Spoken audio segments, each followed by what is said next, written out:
Hafide Guam, never in my 25 years here at KUAM have I wanted to just stop talking and let my guests talk, because truly someone we have here, you'll recognize the voice if you've watched KUAM as I did as a kid. You'll recognize the face. Back in the studio where he belongs on vacation, I would say. Yeah. Fred Nelson, our former creative director, DJ personality, my friend Hafide, and welcome home. Hafide, thank you very much. We're here with Jason Solis. He does every freaking job imaginable at KUAM. So tell me, Jason, when did you decide you first wanted to be a ridiculously good-looking newsman? Okay, clearly your eyesight is going in your old age. Am I interviewing him or is he interviewing me?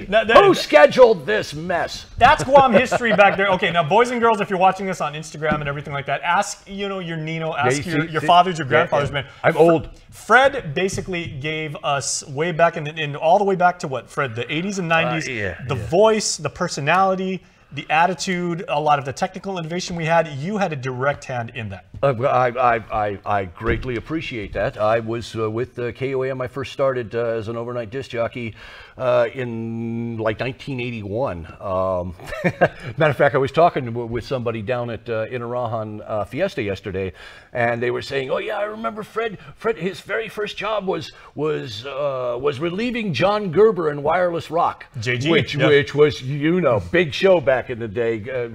God bless his soul, Johnny. But back in the day, man, this was out of the old KUAM studios in Ordot. Yes, sir. Oh, we had Johnny's groupies in the parking lot, just partying and drinking beer and so forth and so on. So that was my first job, coming in afterwards and cleaning up that mess, in addition to playing music on the air. Now again, your title formerly, as far as human resources are concerned, was creative director. But I mean, you really had a hand and an eye and a voice in everything that we did. I mean, you covered some of the most historic moments in our island's history, both good and bad. I mean, you just happened to be there, and like all of us that work at KUAM, it's time to go to work. It's time to get something. Let's contribute. I never really thought about that, but yeah, I was with KUAM for the longest time, and the title creative director, it sounds so bougie, but in fact they didn't know where else to put me, because I was over in radio doing radio commercials, and then I was over here. I was producing the morning show Buenas with Nestor and Ginger at the time, and so finally the general manager calls in and says, "What do we call you?" I don't know. We just came up with creative director and it's stuck. So I'm assuming you're my modern day equivalent, because you do exactly the same thing I did. Certainly not. Which was everything. Yeah. I mean, I think my unofficial job title is kind of Swiss Army knife right now. But that was it. Yeah. But and we share that kind of lineage, because that is the beauty of KUAM. It gives you this amazing palette, an amazing canvas, if you will, to basically help tell the story of Guam. It's also the beauty of working media in a smaller market. I mean, we get to do things here that you simply could not do in the States because of safety rules or HR or the union or what have you. You get into your lane and pretty much you got to stick to it. Pick up a camera. If you get out of your lane, somebody's going to get their noses out of joint. So yeah, KUAM for me was the launch pad to a great career over there on the East Coast. But and I know I'm the old haole that went away and is coming home and celebrating his glory. But I'll tell you something. In the past week, my wife, who's over there in the studio. Shout out to Sasha. Sasha, your lovely wife. Who is from Cleveland. This is her first time on Guam. Browns fan? Yeah. There you go. I have had such a joyous time over the past week and a half, and so has she. That Hafide spirit, yes, I'm talking to all of you.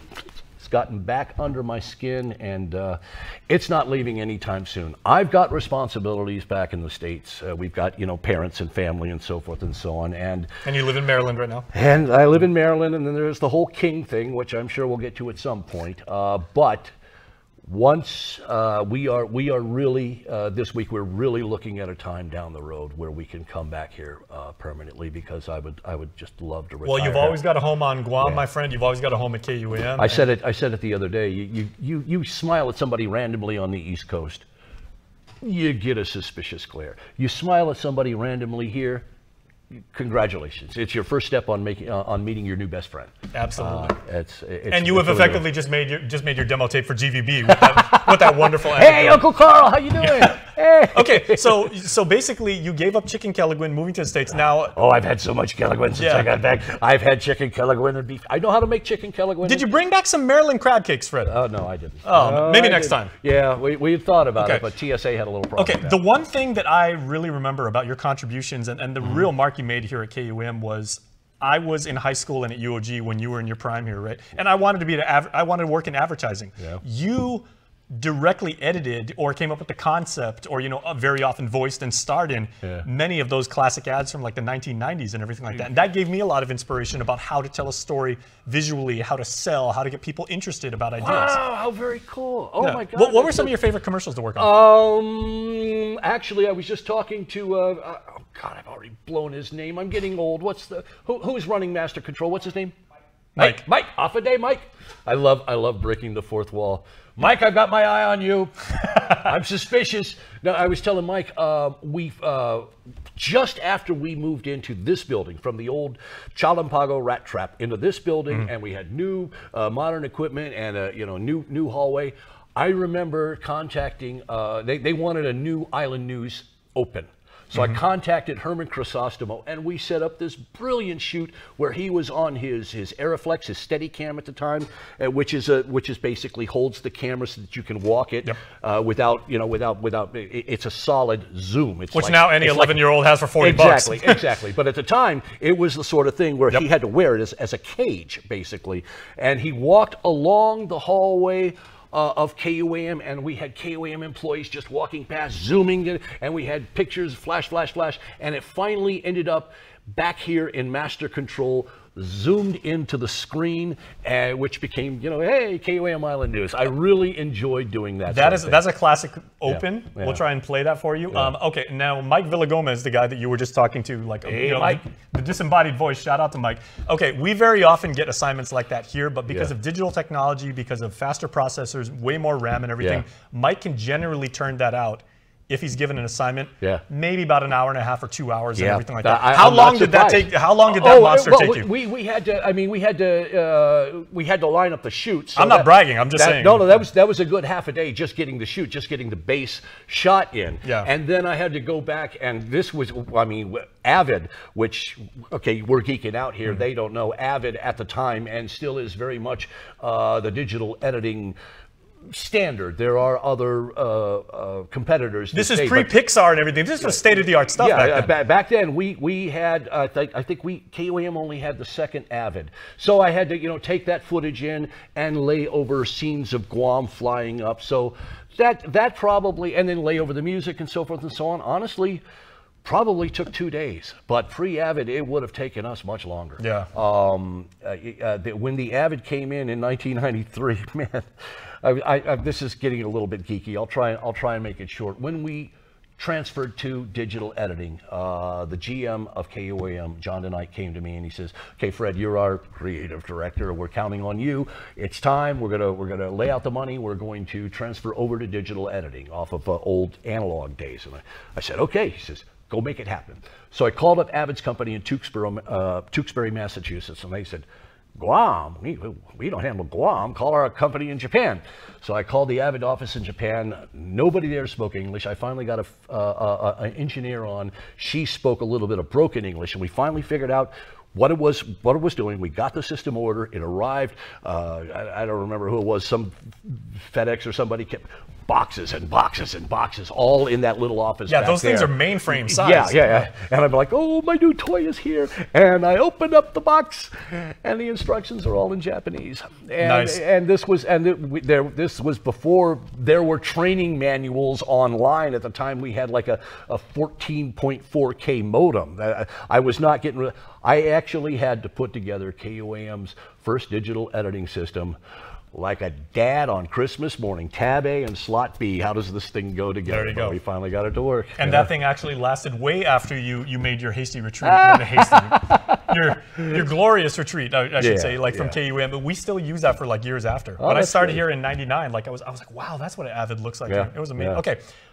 Talking about creativity, right? Your creativity and contributions to the creative practice on Guam, the creative arts, extended far beyond our walls here, because you actually got me an A, Fred, when I was a junior at Sanchez in English, because I watched you perform in Pirates of Penzance at Pacific Star in '91. Oh my goodness. And you were fantastic, as was Jefferson Cronin. Shout out to Jefferson. Jefferson and John Anderson, the late John Anderson played the Pirate King. Oh, that was a lot of fun.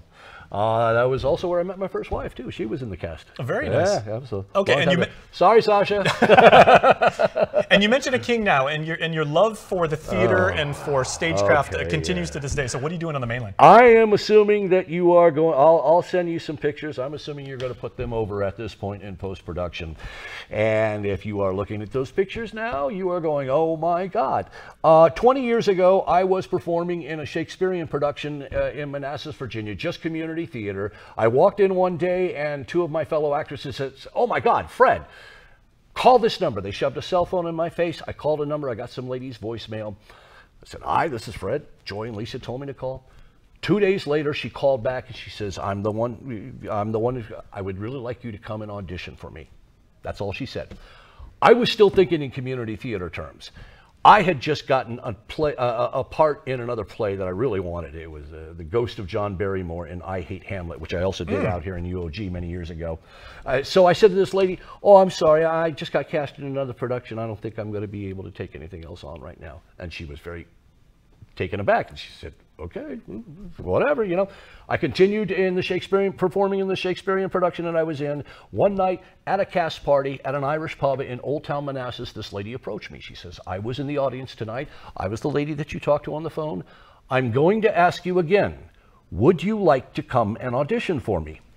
The director of the play I was in leaned over to me and said, Fred, if you give up this opportunity, you will regret it for the rest of your life.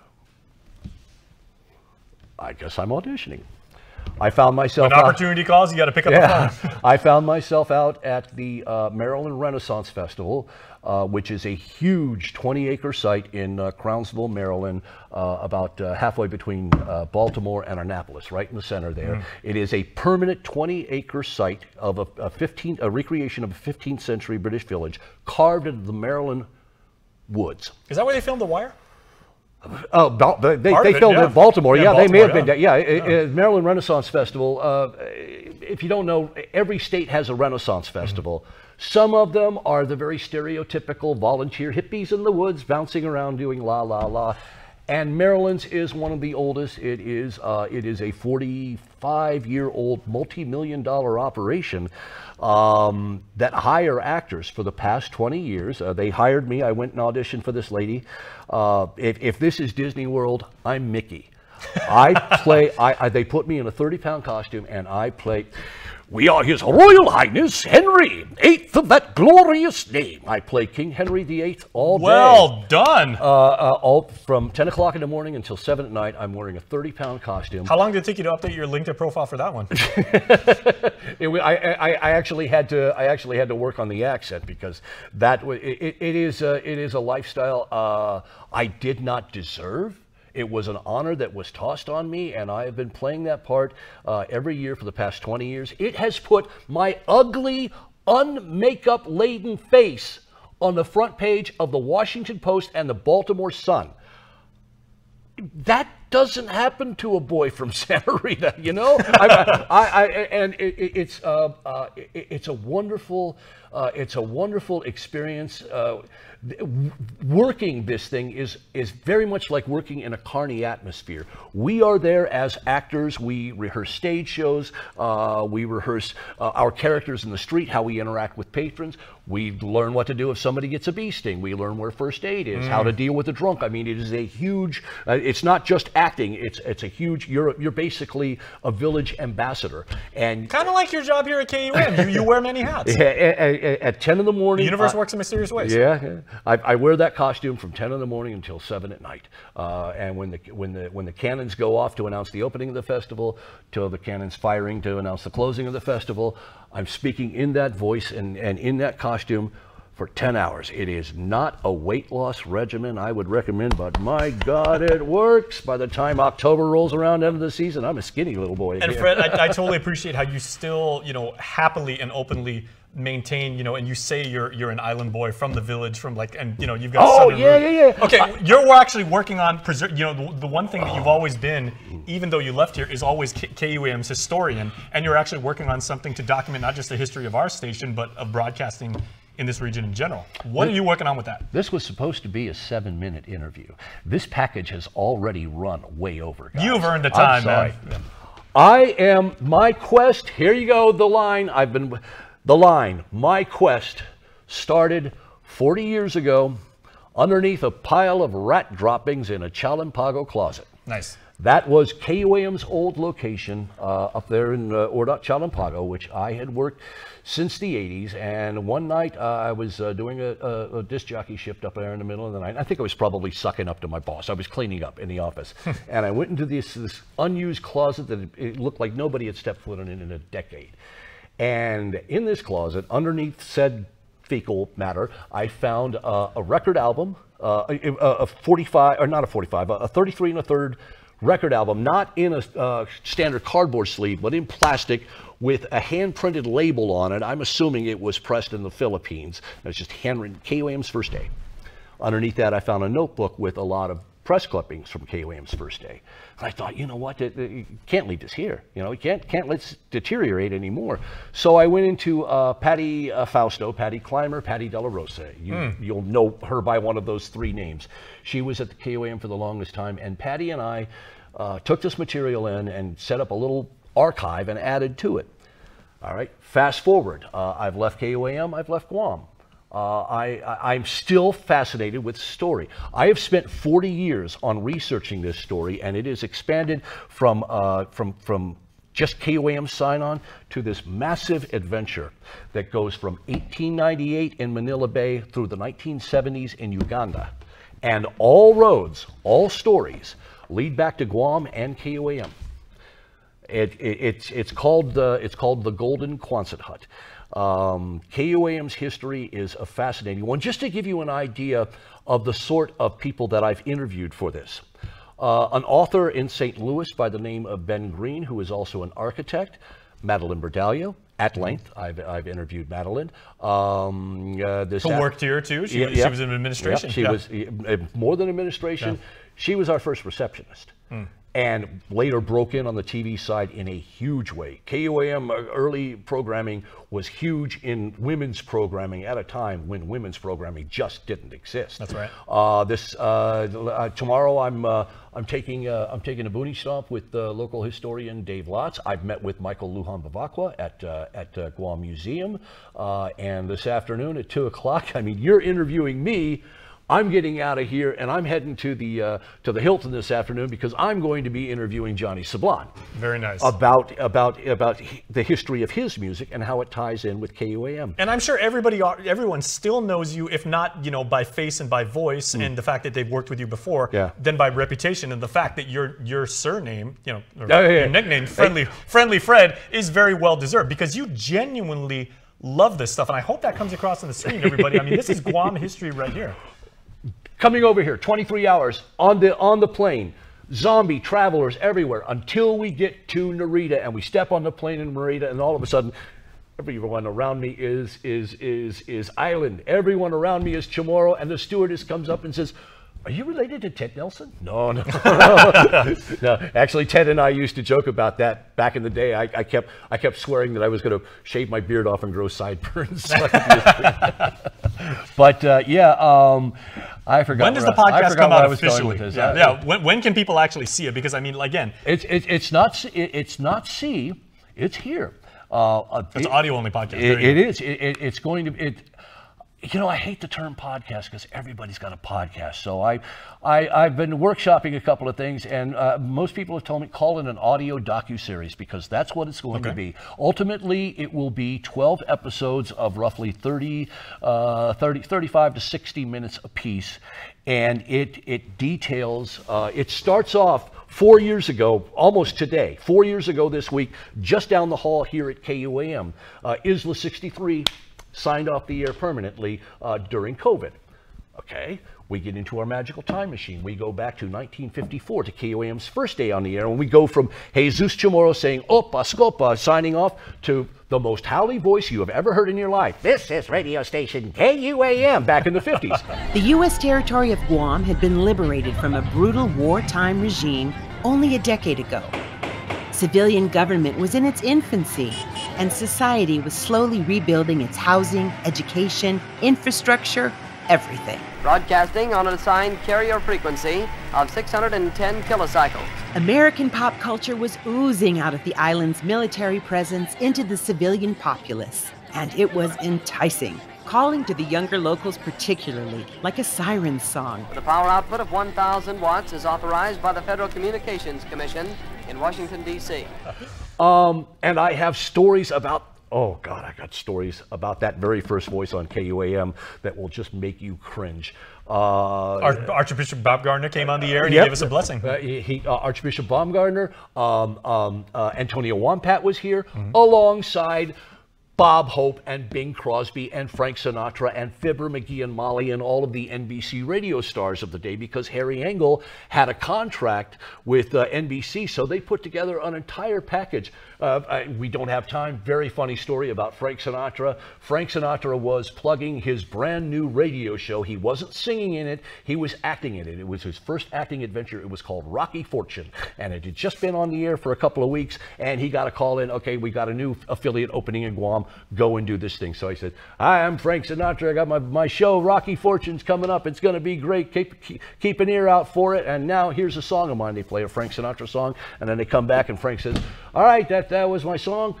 Keep watching for my show, Rocky Fortune, and thanks to KUAM, or congratulations to KUAM for going on the air. Aloha. Aloha. And I mean, he just said, it's an island. Aloha. He just tossed it out there. It's Frank, you know, Frank. But I actually found... Give him a break. It's all blue eyes. I actually found a log of KUAM's first day on the air. And Harry Engel himself had written in on the side, Frank Sinatra messages, cut the aloha. He was afraid of... But whoever it was operating the board didn't get that note, because the aloha aired. And the great thing is, Rocky Fortune, Frank Sinatra's first foray into dramatic radio. 2 weeks later, Frank Sinatra says, this is boring. I'm not doing this. And NBC canceled it about 3 minutes after his message aired on KUAM. Well, you know what, boys and girls, there is one and only one person in the entire world, in the history of our planet, who could ever tell a wonderful anecdote about linking Guam to Frank Sinatra, and happily so. And this is the guy right here, right now, Fred Nelson. Man, it is so good to have you home, brother. Yeah. I watched you growing up and everything like that. Again, I take so many of what I do here because of you and the way you did it, and to hopefully honor that legacy that you left those of us who came after you. I and my colleagues who are the same age as me, we try and do that for the younger ones who are coming up and everything like that. When are you headed back stateside? Because you said just a couple of days. And in return, we've had a mutual admiration, a fanboy admiration society going on for years. Because Jason, I remember when KUAM.com first went on the air, there was one web page, index.html. Yes, that's and right. it said, hi. Basically, more coming soon. And it looked like a big remote. Yeah, you type anything else, you get a 404 page. Jason, over the years, I have watched him turn that thing into a media powerhouse. Oh, thank you. And so as far as you doing the same thing that I did back in the day, I certainly didn't look as good as you do. I don't know about that. Well, we both got the gray hair thing going on. Yeah. Now, Oh, that's another thing too. This color right here. You caught me. My Guam trip came in mid-dye. I have to. My natural beard color is howly. And I thank my wife for that. It's pure white. But you caught me mid-dye because Easter, in addition to playing King Henry, I have this role that I do every year for this big church in Maryland. I play Satan in their Passion play. Wow. Yeah, Satan with the black beard. And so the man has range, clearly. yeah. I play I play all the not nice people. Okay, I had other words for it, but not on TV. Okay, and this isn't just like a KUAM alum love party here and everything. Fred, you always invite the community at large, anybody out there, if they have any memories, any history of Guam and everything, you happily accept that. So how can people get in touch with you? I asked for a lower third to be tossed up at this point, an email address. I'm assuming it's up there now. I would like to speak to people who now I know about KUAM in the 70s, 80s, and 90s. I want to hear from you guys that watched TV or listened to the radio back in the 50s and 60s, because I'm doing an in-depth study on how KUAM's impacted the island culture, and I've got lots of examples of that. But I would really like, if you watched Rosary Hour back in the day, if your parents made you kneel in front of the TV, Rosary Hour, I want to hear from you. I want to hear what it's about. I want to hear about the Allen Sect talent show, the Chamorro Hour, even Madeline Berdallo, Women's World, all the iterations of Women's World. And I have interviewed Madeline for this podcast extensively. Not only have I interviewed her, I have already cast a younger actress to play the role of Madeline as a 14-year-old coming to Guam. This podcast. Please tell me it's Scarlett Johansson. No, it's not Scarlett Johansson. Okay, not ScarJo. Okay. Well, this podcast combines two narrators, myself in D.C. and Cindy Henson here on Guam, a huge 20 professional voice actors, and rare archival audio that people have not heard from decades. It's all going to be mixed together, and it's going to play like an audio book or a radio drama series. If you go to the Wikipedia article right now under Passion Project, Fred's picture like right there and everything. All right. Have I successfully bled away the rest of your program? No, not at all. But, hey, Fred, again, we are standing on the shoulders of giants, and it's because of you and the many people that were here at KUAM and everything like that. But man, you gave us so much of the identity and personality that we continue to enjoy here and everything like that. But man, welcome home and safe travels, bro. I thank you. I never had an idea. I knew I made an impact, but I never realized how much. And you know, in the not the twilight of my life, I still got some time left. But it's nice to know that you made that kind of an impact. Well, more creativity to come, certainly. Guys, get in touch with Fred because he is doing amazing work. The email address. Email me, even if you don't have a computer or email. Write down the address. Give it to a younger relative. They will get you in touch with me. And if I find your story interesting enough, I'm going to call you up. I want to interview you. I want to hear your voice telling me about your time listening to KUAM radio and watching KUAM TV back in the day when it was the only game in town. There you go. Fred Nelson, back in the KUAM studios, right where he belongs. Thanks so much, Fred. Thank you. All right.